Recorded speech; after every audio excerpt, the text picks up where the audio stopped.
This is our Yoruba attire. So I'm set. I'm in Ile-Ife right now. So I'm about to go out. So this is Ile-Ife. So I'm going out now to. Good morning. Good morning. So this is our traditional attire. So and I encourage all of you guys to be dressing like this. So it's very good to dress to showcase your culture, traditions, and religion. Alright, thank you.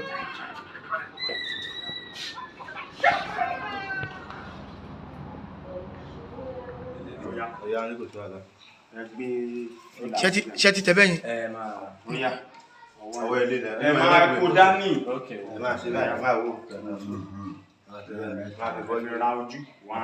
One. Ẹ̀mẹ́ta lè máa ṣe. Ṣẹ̀gbọ́n bẹ̀rẹ̀. Two. Ẹ̀lájú wọn ṣàtà. Three.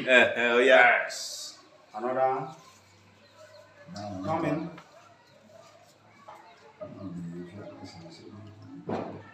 One. Your heights. Two. Three.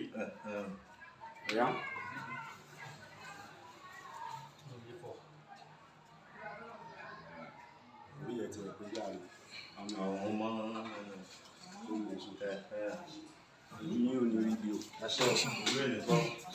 So we are told to wipe our face with the water so that for us to be able to see what they're about to show us. I'm live and direct at Obatala's temple. Thank you. Ẹ̀kọ́ náà. Yorùbá lòun àwọn. Okay, ṣé mo lè sọ bó ṣe wù mí? Ṣàdúrà ní. Ìyẹn kan ṣàdúrà ní onídìí wọn fẹ́ máa kọ́ ní ìlú adájú. Onídìí. Ìbálẹ̀ rẹ̀. Mátà láti mẹ́kẹ́ fúrí kalẹ̀.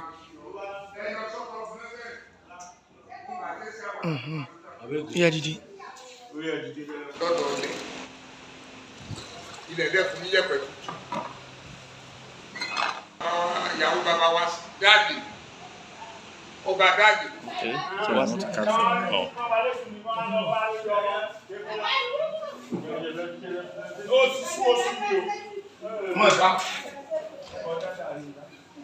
Jésù ikú ọ̀sán kò mọ̀ ọ́rọ́.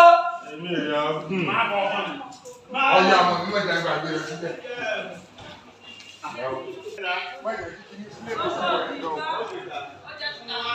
Mẹ́ta kọ́ kí ìwàyà àti kí n bá dìde ojú òkú.